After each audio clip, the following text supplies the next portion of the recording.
各位弟兄姐妹，大家平安。今天是7月1号我们下半年度开始了。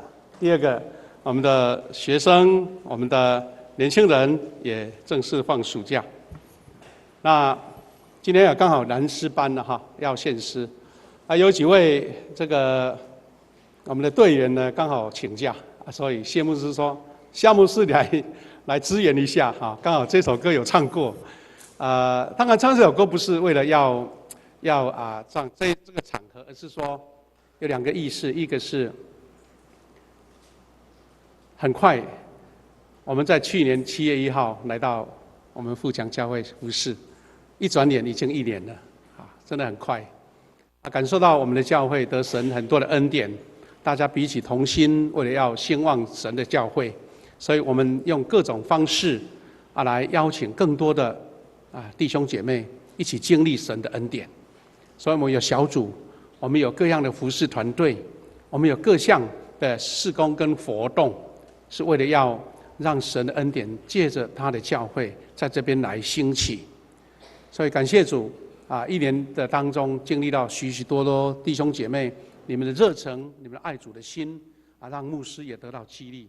所以今天透过这首诗歌，越侍奉越甘甜大家一起来勉励感谢大家通过在教会当中每一个岗位蒙神的恩典跟祝福。我们在领受神的话语之前，我们先来做祷告。慈悲的父神，感谢你让我们今天早上在这一个美好的时刻一起来经历神的恩典。我们一起来敬拜，一起祷告，一起领受神的恩典跟赐福。特别我们今天要透过神的话语一起来勉励，一起来学习。主我们感谢你，我们经过半年多的时间，我们透过约书亚记，我们分享了20多篇神从约书亚记要教导我们的课题，我们的信仰，我们的信心，我们的人生。今天我们要完成最后一个段落，就是让我们有一个美好的结束，有一个美好的开始。感谢主一起跟我们同在，圣灵来感动我们每一位。祷告奉耶稣基督的圣名，阿们。各位弟兄姐妹，我们经过半年多，大概是22篇，等于22个礼拜中间我们还有很多特别的主日，我们有暂停的所以大概半年多，从去年底到现在，我们把约书亚记24章用22篇的信息来跟大家一起分享。今天是最后一个段落我们要用这个主题叫做缅怀感恩信心典范来跟大家一起学习。刚好我们一起读了经文，我们就跳过来那江湖人生呢，我们里面一共有21章了，那今天是最后一章了叫做献上感谢。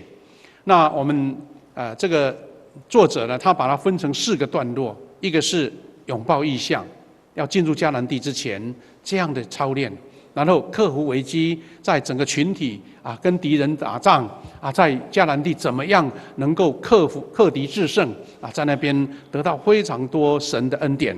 那第3个阶段就是建造人格，因为在里面这些成员当中，大家彼此怎么样去磨合，大家彼此怎样用不同的性格、不同的一个态度、不同的个别的一个恩赐，拉彼此合作。那最后一个大主题就是拓展关系，因为这些百姓都已经进入到整个迦南地了。在约书亚记23章有一句话印象很深刻，他说以色列百姓都已经分散到各个一个占领区了，等于他们自己分发的土地。有一段时间大家很平稳了，大家非常的安定了顺利了，因为大家已经不再漂流，不再旷野所以这个时候一切的那个紧张跟挑战已经告一个段落，他们就要安顿下来，要耕种，要带领百姓。所以呢，慢慢，约书亚他已经年老了今天所一起学习的这一段，就是约书亚在最后跟百姓的领袖所说的一段话这个主题是献上感谢。那我们用缅怀感恩这个信心的典范来做学习。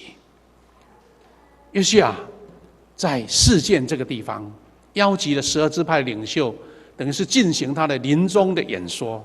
临终不是要下台哦，临终也不是这个要离开结束一个任期了，而是因为他已经年老，准备去见上帝了，所以他就在示剑这个地方邀集了百姓的领袖，对他们诉说他所要说的。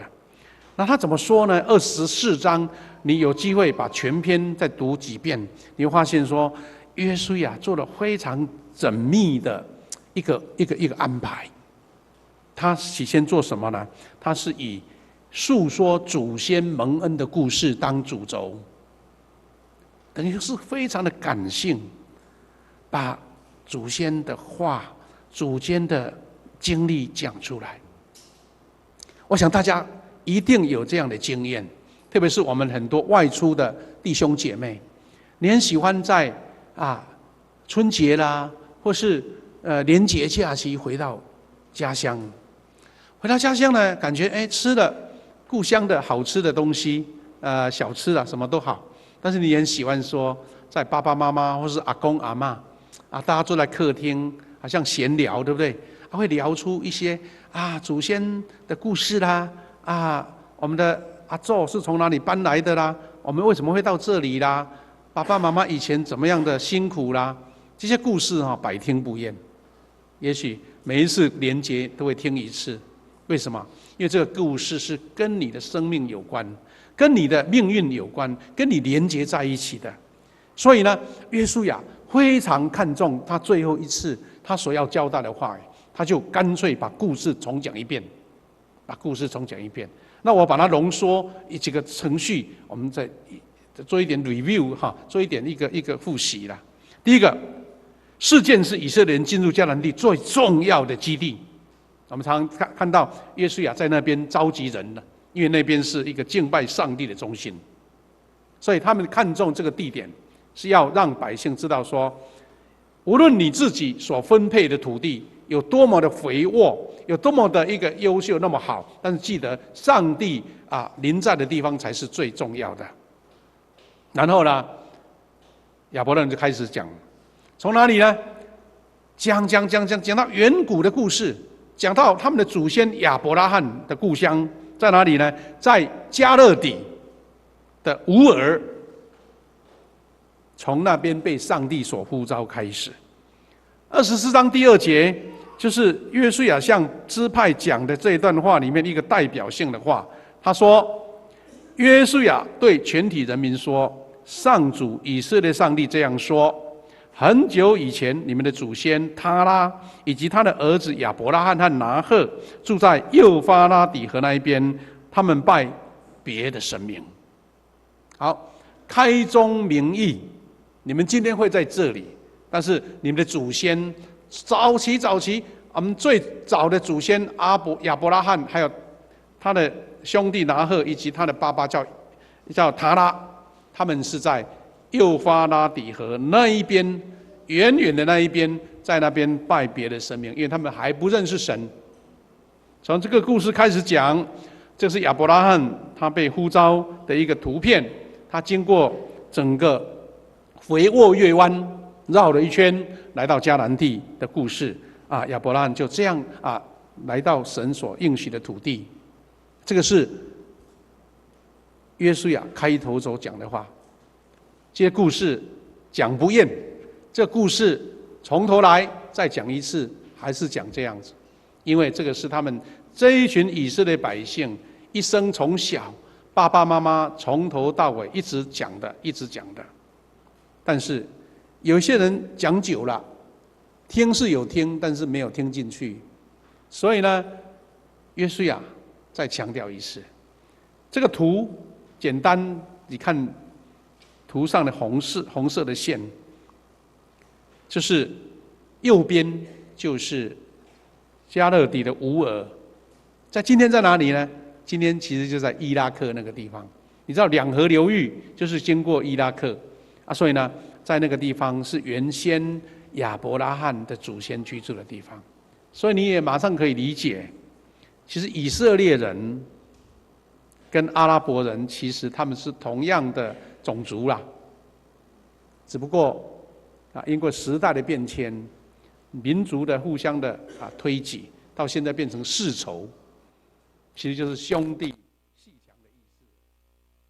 好，神带领亚伯拉罕从东边一直移到大海的旁边，就是迦南地，就这个图的故事。第三点，亚伯拉罕得到了上帝赐下迦南地，这是神第一个的应许。第二个更重要的是神赐给他的子孙。原先来到迦南地，好了，安顿下来，但是已经年老了，还没有孩子，怎么办？上帝，你带我来这边，得到那么土地，到我这边就结束了，那算不得什么。你带我那么远来干嘛？神把最重要的子孙还原给他，但是这个故事还没有结束，其实才刚开始。因为上帝为了救赎这一群神赐给他子孙如天上的星、地上的海边的沙这样的子孙，那么多人在迦南地，竟然因为饥荒，所以没得吃怎么办？就全部移民迁徙到埃及，因为神早先已经预备了约瑟在埃及当宰相，有7年的丰年，有7年的荒年，在那个地方，神已经为他们预备好了，让这一群以色列百姓能够到寄居之地，能够享受这个温饱，不再被饥荒所控制。好了，在那边生存了几百年。原先是有约瑟在遮盖，对不对？所以呢，吃穿都不愁，也被法老王所重视或是器重。但是呢，我们说人情冷暖呐，这个宰相离开了，一代再过一代，后来的统治者就不再认定以色列百姓是他们的帮助者，是他们的一个好处啦。反而是要跟他们抢夺资源的，因为圣经里面有说以色列百姓他们身体健康很好生孩子生很多倒是就是挤压了他们原来埃及人的资源，然后就遇到一连串的打压，而且他们后来便沦为奴才，因为了要去做苦工有的人在研究说，是不是那个时代到底金字塔是不是金字塔是不是以色列人帮忙盖的，才会盖那么好啦？好，这个都是一些远古的故事。因为你知道，现在的埃及人不是当时那个埃及人，因为那个民族的流徙已经不是同样的种族了。但是总之呢，以色列百姓在埃及是到最后是吃苦的，是当2等的国民了。然后神又呼召了摩西来带领百姓来出埃及。那这个故事只有一句话，但是其实历史很长。上帝要召集以色列百姓离开埃及，不被捆绑，但是竟然带领他们到旷野40年。神在那边凝聚了、磨练了以色列百姓的认同跟信心，而且当整个团队已经凝聚好的时候，进入迦南地。又不是顺顺利利的，因为迦南地诸多的战役，但是神呢特别为他们征战。从整个迦南地征服的过程，上帝好像带领他们一起冲锋陷阵，但是上帝是走前面的，上帝带领他们，最后得到迦南地。所以圣经这样说，其实约书亚就是要告诉这些百姓，从祖先讲到现在。你们现在所得到的一切土地，都是上帝所赐的。哪有一个民族，哪有一个百姓，哪有一个人受到那么大的爱护？什么东西都是神为你预备呢？以色列百姓，你们要惜福你们要记得这一件祖先领受神祝福的事情。所以呢，24章13节这段话，约书亚告诉百姓的领袖说：“上帝就是我，上帝赐给你们的土地，不是你们用劳力得来的。我赐给你们的城市，并不是你们建造的，你们现在就住在那里，你们吃的并不是你们的自己种的葡萄和橄榄。你看，神的恩典那么的丰盛，土地、城市，还有所吃的葡萄跟橄榄，全部都神预备。为什么？神既然这样预备，还要让他们经历那么多的苦难，这是有点吊诡，对不对？我要得到这个东西，神就是原原本本就给我就好了，何必做这些事情？因为神爱他们，神要经过这一些功课来操练他们。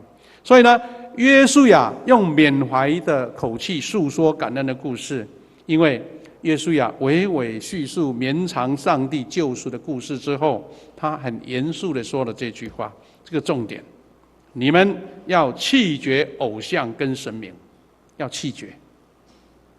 故事摆在前面了，你们一听再听了。这个关键时刻，你们已经安定住在迦南地了，你们一定要这样子做，你们一定要这样思考。要拒绝偶像跟神明，要专一来侍奉上帝。他这种严肃的口气，并不是说用粗鲁的要求哦，他是用理来讲，用感情来影响，然后用自己当模范。所以约书亚最后以尊重百姓自由意志来做邀请。你看他讲的这么样的。讲完了，你们自己做决定。你们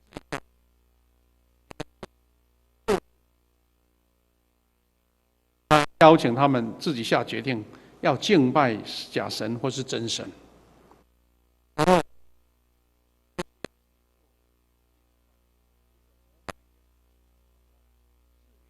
按我的家，我们要侍奉上主。我们常常在基督教书房看到这样的图匾哈，这个非常有象征性的图匾，有人用毛笔写的这个漂亮的一个字符，是说至于我和我家，我们必定侍奉耶和华。然后呢，这个故事的结尾，这个情绪的结尾，就是讲到说，百姓听完了，心里面非常非常的笃定，也这样回复约书亚。他满口齐声回应说：“我们也要侍奉上主，他是我们的上帝。”这是自己的告白呀，自己清楚的告白，就很像牧师在主持洗礼式的时候，不是逼迫你，不是要求你，而是说你自己抉择，你是不是信奉三位一体、圣父、圣子、圣灵的上帝？你愿意吗？你自己回答。所以，等于约书亚跟这群百姓的领袖，在4件神驻足的地方，做一个完全一个清楚的信仰告白。各位弟兄姐妹，我们是要从这个故事来映照我们自己、我们的人生、我们的生命，因为回首过往，我们才能心怀感恩。你如果不细数前面神怎么样眷顾你，你怎么有感恩的心出现呢？你都会以为理所当然的啊。今天我们在社会上为什么会有那么多我们台语说撩不要干，有一些专门在啃食父母的，因为他们根本没有去细数神给他们什么恩典他的家长给他什么恩典。前几天有一个让人家感伤的一个新闻一位儿子呢，因为长期照顾已经失智的母亲已经完全的一个崩溃了、疲累了，所以把妈妈叫出来门口罚站，而且还甩她的耳光，因为妈妈已经记不得她要排泄，要去厕所，年老了，妈妈只应了一句说：“这个房子是我的。”哇，他就更生气了，哇，甩巴掌被人家外面拍到。其实很多人在看见这个场景，是台湾面对老化社会以后，这个事情会一再一再的发生的事情。大家觉得说，怎么会这样子？孩子难道不晓得父母亲从小捏捏抱抱养他长大，在这个时候需要你照顾，你竟然用这种口气吗？其实大家都知道，他也知道，但是没办法，没力气了，已经心力交这个完全的失去了，没办法用这种方式来发泄我们自己。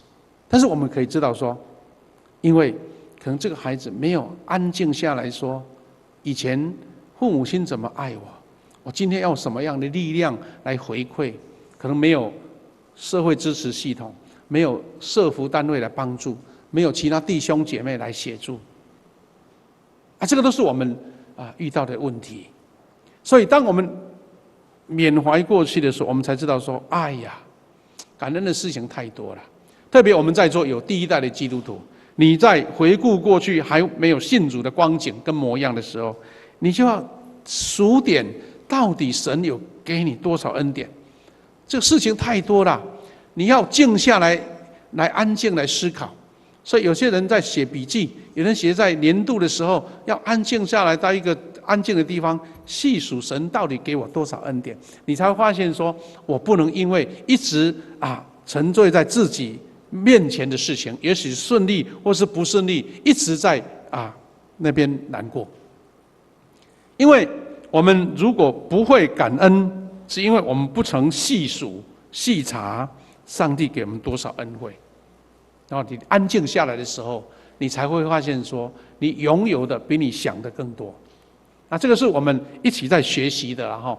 好，那个约书亚呢，他用什么样的方式来表达？他是用赞美、感恩、救赎的上帝。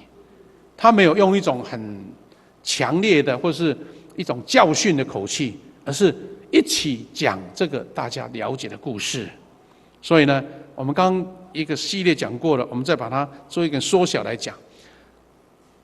约书亚他告诉了他们说，先祖亚伯兰在原乡，就是加勒底的乌尔，他原先是一个不认识神的人，他只是一个很努力想要创业，想要自己做生意，想要赚钱的生意人而已啦。算起来，从他们的角度来看，这个年轻人还不错，这个亚伯拉罕他很想打拼了要有一番作为。但是那个时候的眼界只是保守谨慎的生意人，他只是专注于蝇头小利之事。换句话说，他只追求自己个人的理想，或是自己个人的享受，或是富裕，那就已经心满意足了。但是神呢，给他一个更大的视野跟意向，开阔了他的境界。而且这个境界是要离开他安稳的、已经熟悉的，说不定已经打成一个事业的基础啦。要离开，是因为神给他更大的任务，他要成为那个多国之父他要成为许多人的祝福这跟他原先想说我只要赚够了钱，我娶妻生子，我在这个加勒底的乌尔在这个周围邻里被人家羡慕就好了。不够，神要让他成为一个多国之父，让他能够祝福更多的人。但是我们要理解这个过程了对亚伯拉罕是一个全新的希望，但是并不是一触可及的，不是一帆风顺的。亚伯拉罕到迦南地碰到很多难题，但是神呢，先赐给他子孙，然后遇到饥荒逃难，那下埃及委曲求生存。那我们在理解这个过程为什么这样呢？因为在埃及的时候，后代子孙渐渐淡忘了救赎上帝应许施下迦南地的恩典。换句话说，祖先亚伯拉罕在迦南地那一些祝福跟应许，因为他们现在这些百姓在埃及当奴隶了，只能勉强求温饱安全就好了，有一点好像又回到亚伯拉罕当初受召的乌尔那个地方的情境，百姓只能勉强能够得到温饱就好了。所以神再次兴起的领袖就是摩西，被呼召成为领导者，为了要解救百姓，要重新连结祖先所领受领受迦南地的祝福。那这个是非常有计划的，神一直不离开他们，一代一代，一次一次，然后一个流程再一个流程，因为上帝紧紧抓住这群百姓。上帝一旦赐下的应许，百姓都忘记了哦，他还是苦苦的要把它完成。你看有没有好朋友说：“当初我约定好了，要请你吃一碗什么什么什么面，你忘记了，我还记得，他说要把你完成。”我们都好朋友就是这样的可爱，对不对？人家都忘记了，要没有跟你要？上帝说：“我应许了。”但你们这群百姓在那边浮浮沉沉的，在埃及当奴隶，那只求安全过关，已经忘记了当初你们祖先所得到迦南地这个应许跟祝福了。因为迦南地不只是一块土地而已，迦南地是一个象征神丰富的供应，象征神美好的带领，象征神跟人的关系。这些百姓都忘了，所以上帝就抓他们了。上帝主动出击，生活在埃及的子民，如同回到祖先的光景。刚刚我们提过了，只求温饱，没有愿景跟盼望。但是上帝不舍啊，上帝承诺了，上帝要把他愿望达成了，所以他们不舍人民，上帝不舍人民的软弱跟消沉，主动出手干预。所以圣经里面这里有一句话非常重要，他说把以色列领了出来。什么叫领呢？他们根本模模糊糊的，根本没有目标跟方向的，根本不知道再来是要干嘛的。上帝说：“来，我带你们出来。”带你们一群懵懵懂懂的，一群不了解祖先怎么样领到应许的。上帝说：“来，我把这个应许再重新走一遍给你们看。”各位弟兄姐妹，从这一段话里面，从这段信息里面，我们能够学到什么呢？其实呢，我们基督徒的生命的光景，有时候也常常陷入那种消沉无盼望的循环。有时候你一段时间跟神的关系很亲密，哇，神的恩典你都记得起来。突然间有一些社会的事情，有一些人际间的事情，有一些你自己工作一个挑战，突然间你就沉醉在你自己遇到的事情上，人际关系的问题啦，事业的问题啦，产品的问题啦，工作的问题啦，就陷住你啦，你就忘了神跟你什么约定。然后神说：“哎呀，不要那么累，来，我带你出来，我到你外面去走走啦。”就好像我们工作一段时间很疲累的时候，说：“到外面休息一下，到风景区去沉淀一下。”所以上帝会叫醒你，会催促你，拉你一把，领你出来，让你远离困境。这是神的恩典，因为百姓老早忘了，百姓老早以为我的生命，我的命运就是这样子啦，我们就在埃及当奴隶了。所以记得，一旦你认了神，你接纳了主，请记得，上帝会刺激你，上帝会点醒你，是因为他爱你，要救你。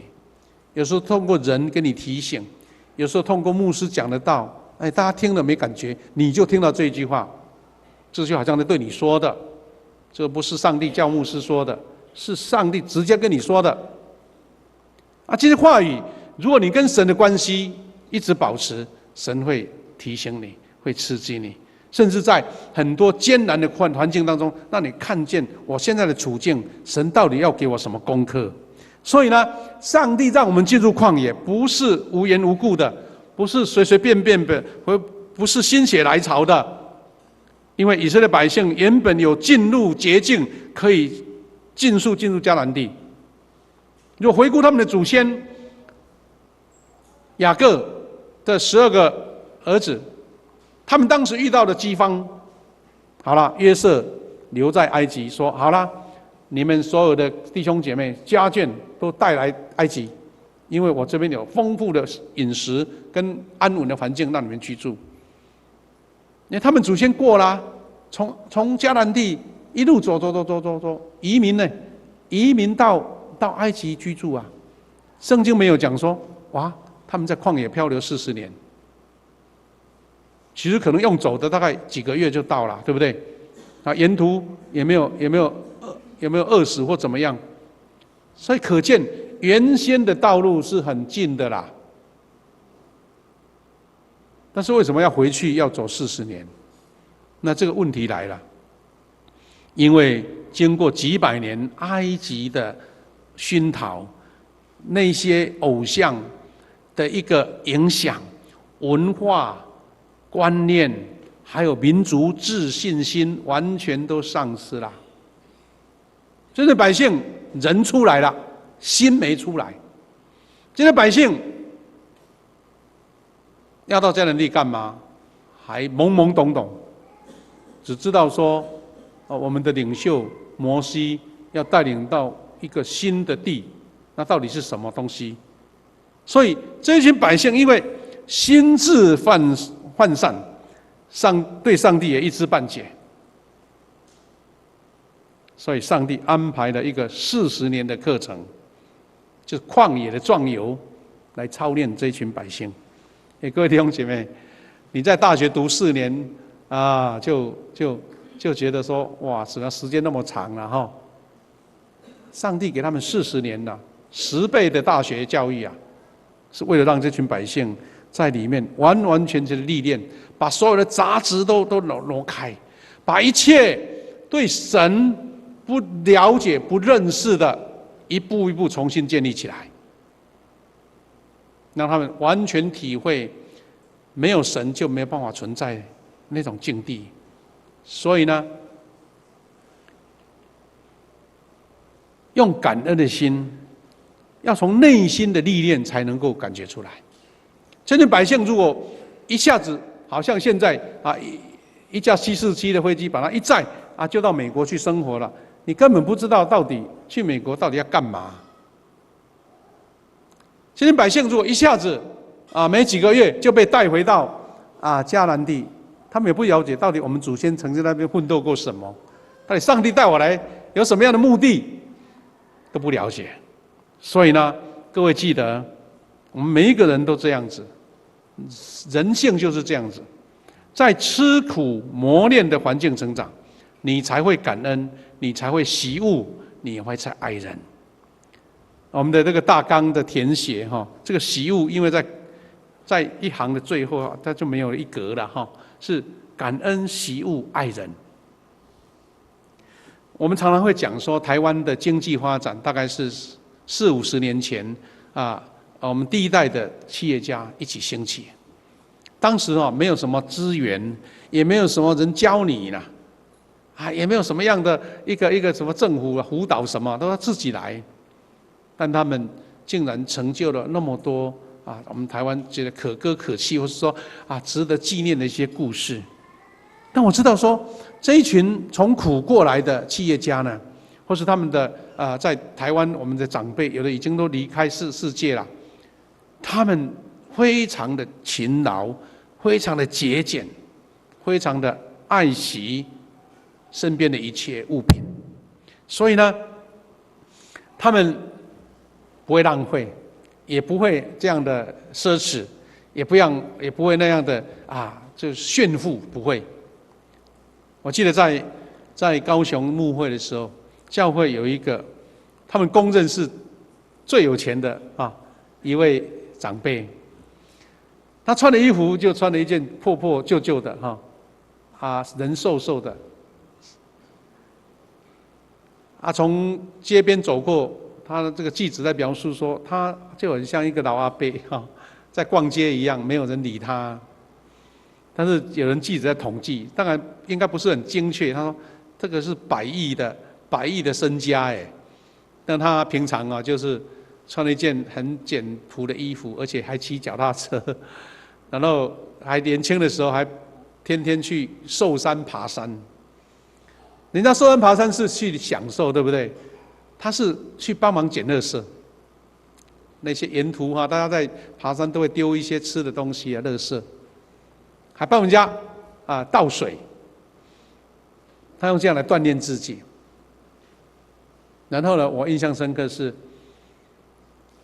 他一份便当吃2餐，一份便当吃2餐，因为他觉得不用浪费。甚至有一段时间，他为了鼓励会友能够做环保，早在20-30年前了，他买了全套的那个餐具，就是不锈钢的餐具，送给会友，说你们出去不要用竹筷子啦，不要用那个免洗餐具啦。他是这样的用心，因为他苦过来。当时呢，这位长老呢，为了要做生意，骑脚踏车，你知道吗？去做生意，竟然从高雄骑到恒春呢，去那边卖东西啊。所以这样的人就越感觉自己会感恩。但是你如果是现成的，你若是不劳而获的，看起来你的风光，但是在你的心里面完全没有留下什么痕迹啊。最近足球世界杯，大家台湾人忙着什么？忙着熬夜，其实为了要下赌注、下运彩，哇，好几十亿的钱在那边滚来滚去。但是我看到一篇文章，我觉得人家没有空分享，但是他讲一段，让我觉得很深刻。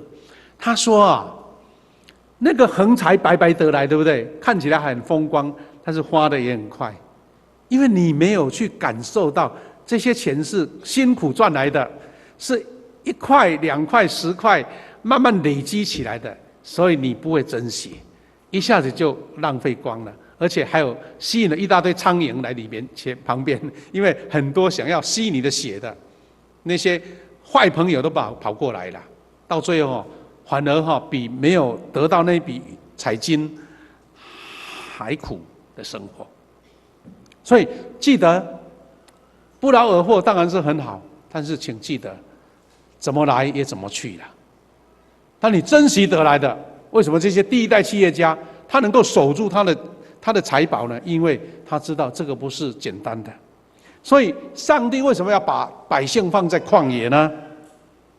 那边缺水、缺粮，还有处处风险，喜不暇暖。敌人环视，到底为了什么？上帝既然带领他们，就一下子带过来，让他这边顺利过生活，就不是很好吗？为什么要这样子呢？因为你不去经历旷野那个完全的绝境的地方，完全的缺乏的地方，完全要仰赖上帝的地方，你就不能感受你到迦南地的时候，为什么那个地方叫牛奶与蜜？为什么？其实我有去过那个以色列参观的人都知道，特别我们台湾人去绕一圈回来，哇，还是台湾漂亮，还是台湾物产丰富，还是台湾最好。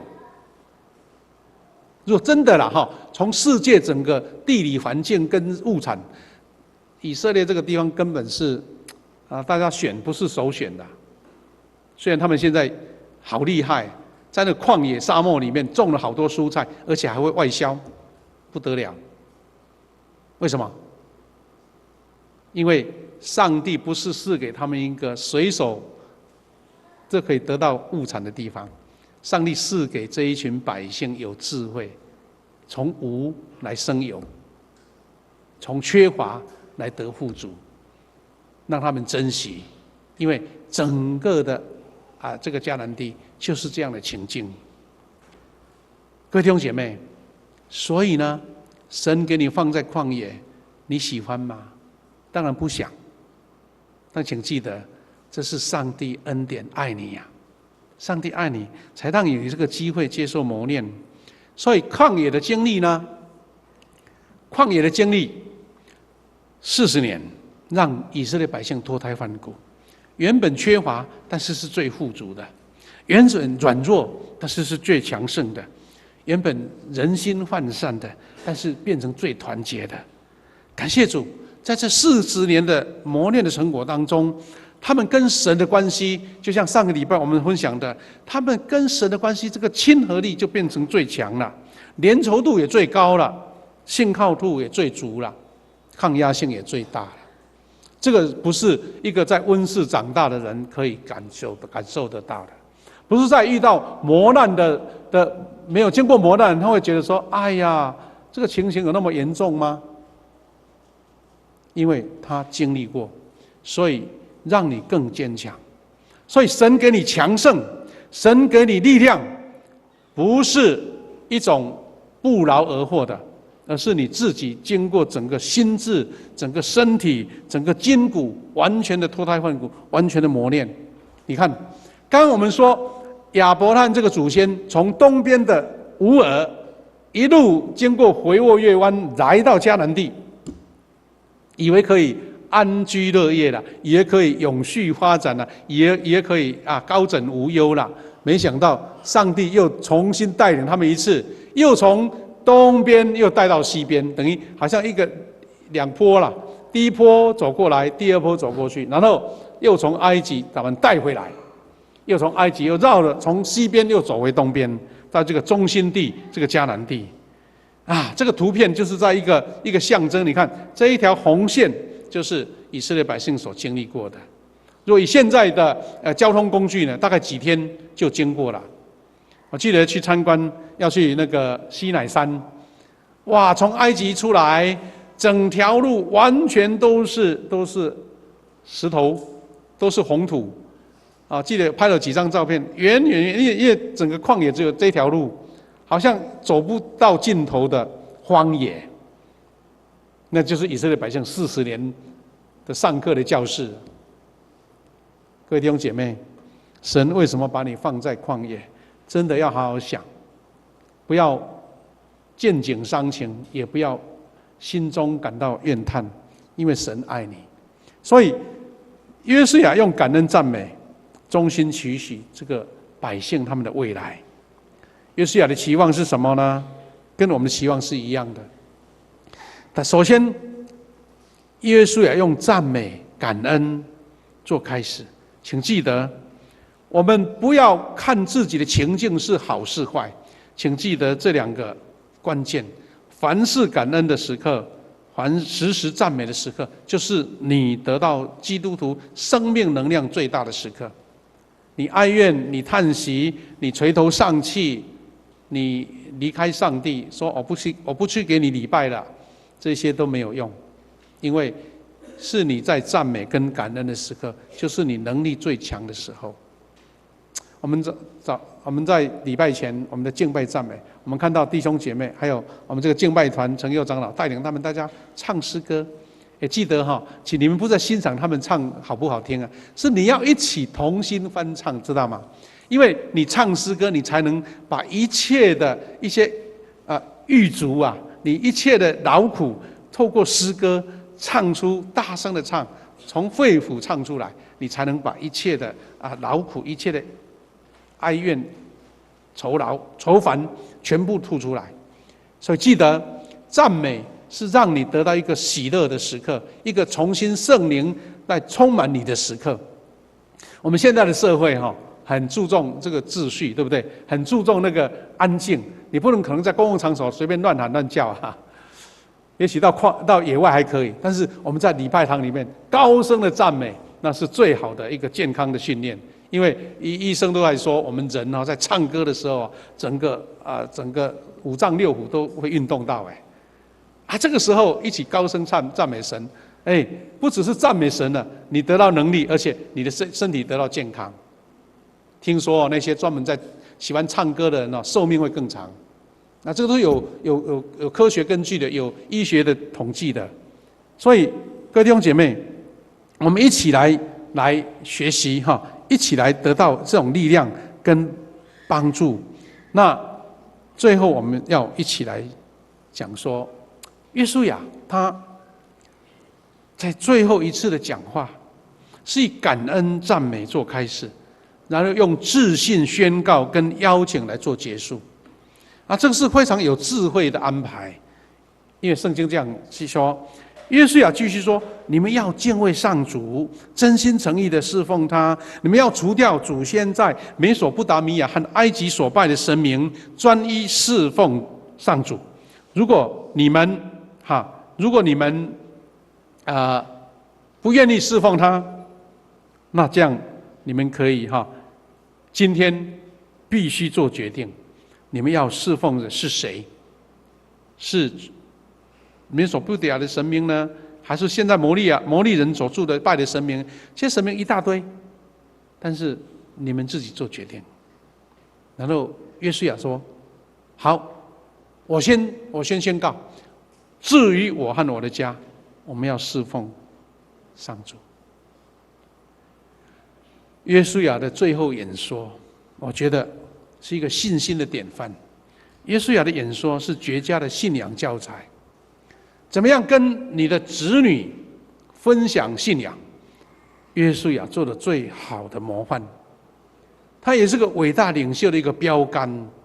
因为凭约书亚在一生带领这群百姓到最后完成任务了，我们可以说他的声望已经达到顶点了哈。我们常常在现在台湾的很多世界的领袖都要被民调了，他到底他的支持度多高？我想这个约书亚那个时候民调一定高到要破表了。他大可下一个命令说你们就这么做这么做这么做，但是他没有，因为他知道信仰是一个出自内心的回应，而不是被逼的、被压的、被约束的、被要求的迫于情势不得不低头那一种的。信仰不是这样子的。那约书亚做了一个最棒的示范。约书亚用领袖的高度，属灵领袖的高度，清楚表达自己的信仰立场，并立下这个信心的模范。所以我们要去学习，到底从约书亚的遗言、他的演讲，我们得到什么功课？第一个要学的是什么？上帝爱我们，会给予我们他容许的磨练跟成长。为什么要到旷野？为什么让你有的事情不顺利？为什么让你在读书的时候，突然间这个分数考不好？你不要用自己的眼光去看说得失啦、对错啦。有时候神在让你失败的时候，已经帮你建立了一个成功的方程式了。我们曾经说过嘛，我想各位弟兄姐妹，你在做科学方面的人，科学的研究的人，请问你对失败的感觉是怎么样？没有一个科学家，没有一个在实验室的人说我一试就要成功的啦，一试就成功，很快就被超越掉。是因为你一再失败，一再失败，在失败中找出方法，在失败中找出成功的基因。那神也是用这种方式在磨练着我们。所以请记得，你所遇到的境遇，不论是好是坏，不论是顺心或是不顺心，你只要抓住神，神就会为你这件事情来处理。你在困境当中，神会给你一个美好的答案。但是你如果以自己的眼光看自己的软弱，然后说神啊，你不理我，那我也不理你。好，神说那请变啊，请变。我在年轻应该是指说，我跟你们一样，在高中、大学时代很喜欢唱这首诗歌。这首诗歌是中国最让人家尊敬的一个属灵领袖倪柝声弟兄他所写的。这首歌是什么呢？就是你若不压橄榄成渣。我不知道在座多少人会唱，如果会唱就跟我一样老了哈。这首诗歌感动了无数个世代的年轻人。他说：“你若不压橄榄成渣，它就不能成油；你若不炼拉达成膏，我们在圣经里面呢，拉达就是一种香料哈，不炼拉达成膏，它就不留芬芳；你若不投葡萄入榨，它就不能成酒。”这是一个很简单的一个生物的现象，但是它都要经过淬炼，它就要经过挤压，它都要经过破碎。他用这种话来显示说，我们的生命，你到底是要用一个会腐烂的橄榄呢，还是要被挤压成为一个非常棒的，全世界让人家最欣赏的一种油，就是橄榄油。你到底想什么？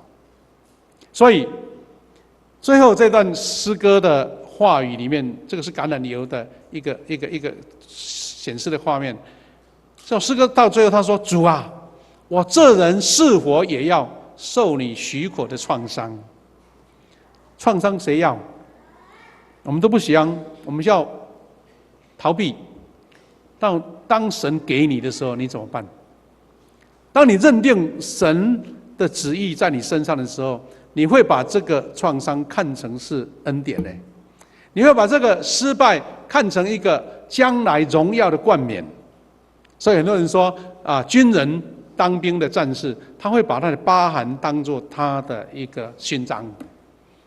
所以就看你的心智，你怎么样认定神是我跟你同在。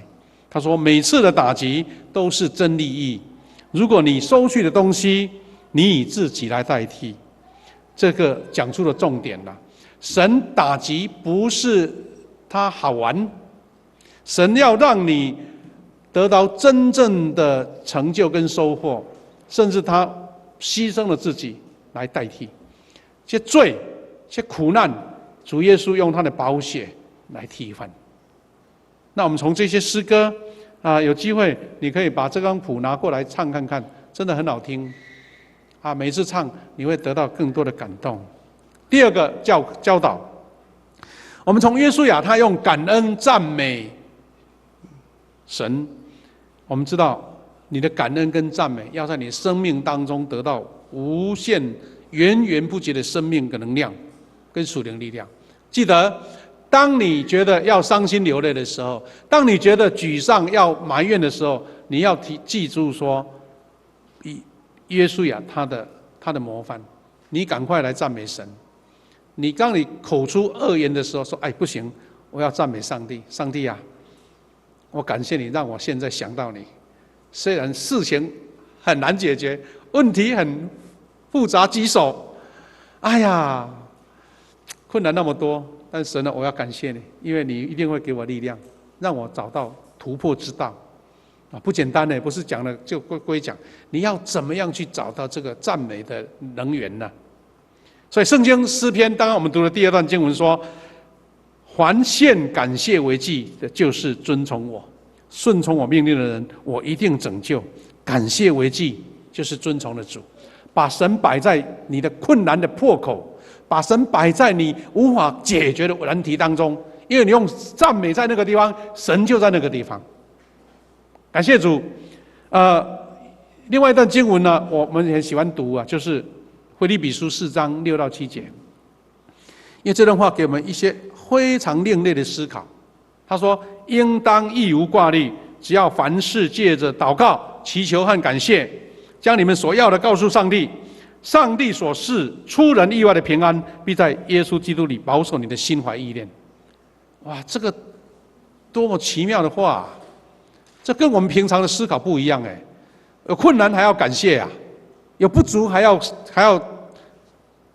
感恩哦，奇怪，是因为神给你一个丰富的心灵，在缺乏、困难、不足的时候，因为你感受到神已经跟你同在了，所以你不会挂虑。就像我们的现在很多大学生回来，从大学回来，哎，你到月底了，没有钱交学费或是就是生活费啦，你会不会担心？不会，因为你一通简讯，爸爸就供应过来了。因为你有信心了，你对父母亲的帮助有信心。那对这个丰丰富的神，那没有信心，那还得了？所以记得，这个是我们平常生活的操练。反正你遇到困难，你遇到缺乏，你遇到不足，你遇到走投无路的时候，你先不要埋怨，说神啊，我要感谢你，因为我知道你爱我，这个问题你会帮我解决。那是一个生命的情境，一个属灵的情境。你不到这个地步，你怎么会一无挂虑，只要凡事借着祷告、祈求和感谢呢？因为记得第7节所说的，上帝所示出人意外的平安。这个平安就是出人意外的啦，就是大家觉得不可能啦，大家觉得这个没有用啦，没有任何的转圜的机会啦。神要在这个地方是给你平安，因为主耶稣基督要保守你的心怀意念啊！各位弟兄姐妹，这个是非常重要的一个属灵的经历，这个故事要一直去经历啊，不是一听就会了。因为生命的历练就像旷野40年。最后，请记得，我们从约书亚得到一个非常棒的一个模范跟学习。就是要用感恩的故事向下一代传讲上帝救赎的恩典。我们第2堂礼拜的大部分有些是第一代基督徒，请记得，当你有了下一代的时候，不要用一种错误的方式。我在讲的意思就是说，我们长老教会在台湾已经153年了，如果按照这样来算，至少已经第8代出来了。我们常常很多老基督徒都会这样说：哎呀，我们在这样做礼拜，我们要敬拜神，我们神祝福啊，我们孩子啊、女儿啊，你为什么不去教会领受恩典呢？好像觉得就是很无奈，因为孩子他不认为你讲的是对，因为他没有感受，他没有理解，他没有领受，所以这个我们才说，为什么基督徒只有第一代，我说7、8代，每一代都要当第一代，这样才能够重新领受神的恩典。所以呢，我们做属灵长辈的，你要用权柄做宣告，因为神透过你才有子孙嘛，所以你要跟神说：神啊，我领受了这样的恩典，你要同样赐福给我的子女。但是主，求你让他们自己亲自去经历跟感动，而不是讲老爸老妈的话。哎呀，你要这么做怎么做？他越听其实他人在这里，耳朵没有听到，听不下，没有用。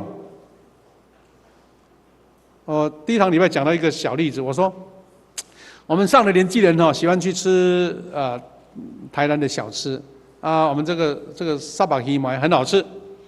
那你孩子回来说：哎，老爸带你去哪里九江窟哪里去吃沙巴鱼糜？孩子说：哎，是你爱吃，又不是我爱吃你去就好，对不对？你讲说：哎呀，真的不懂这个我们台南的精华，你怎么不吃？他根本就没有这个经历他为什么要喜欢吃呢？同样的意思，你经历了神的恩典，你告诉孩子说：哎呀，你要这样，你要这样，请记得像约书亚一样，把故事讲出来，然后说你自己做决定，然后带领孩子下一代亲自经历上帝的大能。不是用你的话会变唠叨不是用你的话让你的孩子觉得说：哎呀，不想跟你聊天，因为一讲就讲这个，已经被关闭了。你会撞墙，对不对？会撞墙没有用。祷告宣告，你的孩子要自己去经历神的恩典。所以不要怕你的孩子走旷野啦，不要让你的孩子经历那些操练，因为神要自己去教导他。所以当你把孩子交给神，他才能够领受这样的祝福。要不然很多父母亲都会很头痛。哎呀，叫孩子来做礼拜，他不想来，因为他觉得他的重点不在这里而且还有的人做不来，说：哎，牧师拜托你教我的孩子来做礼拜。牧师不好回答说：你叫不动我，怎么牧师叫得动呢？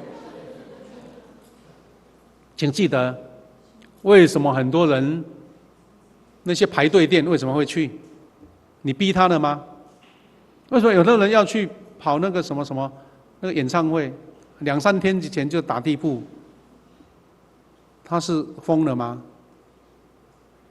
因为他的心所向，对不对？